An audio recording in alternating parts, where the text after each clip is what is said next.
نحمدہ ونصلی ونسلم علی رسولہ الکریم۔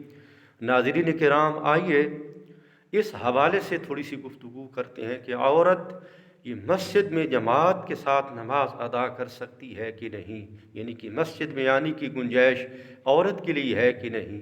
تو ناظرین کرام، اس مسئلے کے حوالے سے اسلام کا ایک مزاج ہے اور ایک اسلام کی اجازت ہے۔ اسلام کی اجازت کا لحاظ کیا جائے تو عورت مسجد میں آ سکتی ہے، راستے میں بھی وہ باپرد ہو کے آئے اور مسجد کے اندر بھی پردے کا خوب اہتمام کرے اور تمام تر اصولوں کا لحاظ کرے جو عورت کے لیے ہے جی۔ لیکن بات یاد رکھیں کہ یہ تو اسلام کی اجازت ہے جی۔ اسلام کا مزاج کیا ہے، یعنی کہ اسلام کس بات پہ خوش ہوتا ہے؟ کیا اسلام اس بات پہ خوش ہوتا ہے کہ عورت مسجد میں آ کے نماز ادا کرے؟ نہ، اسلام اجازت پہ خوش نہیں ہوتا، یہ تو اسلام کی اجازت ہے۔ اسلام مزاج پہ خوش ہوتا ہے۔ جو مسلمان اسلام کے مزاج کے مطابق اپنے آپ کو چلائے، اسلام اس پہ خوش ہوتا ہے جی۔ تو اس مسئلے میں اسلام کا مزاج کیا ہے؟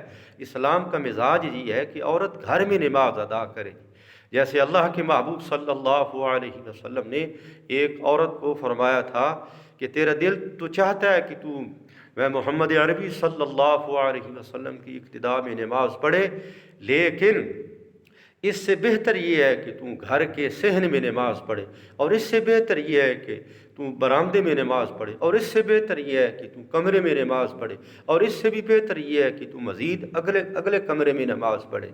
تو بہرحال ناظرین، بات یاد رکھیں کہ اسلام کا مزاج اور چیز ہے اور اسلام کی اجازت اور چیز ہے۔ تو بعض مسائل کے اندر ہم دیکھتے ہیں کہ اسلام کی اجازت ہے تو اجازت کو اتنی فوقیت دیتے ہیں اور اتنی اسے حیثیت دیتے ہیں کہ ایسے لگتا ہے کہ شاید یہ شریعت کا حکم ہے۔ لہٰذا اسلام کی اجازت کو اجازت سمجھیں اور اسلام کے مزاج کو مزاج سمجھیں، اس کے اندر ہی خیر ہے جی۔ اللہ تعالیٰ ہماری یہ نشست قبول فرمائے۔ وما علینا الا البلاغ۔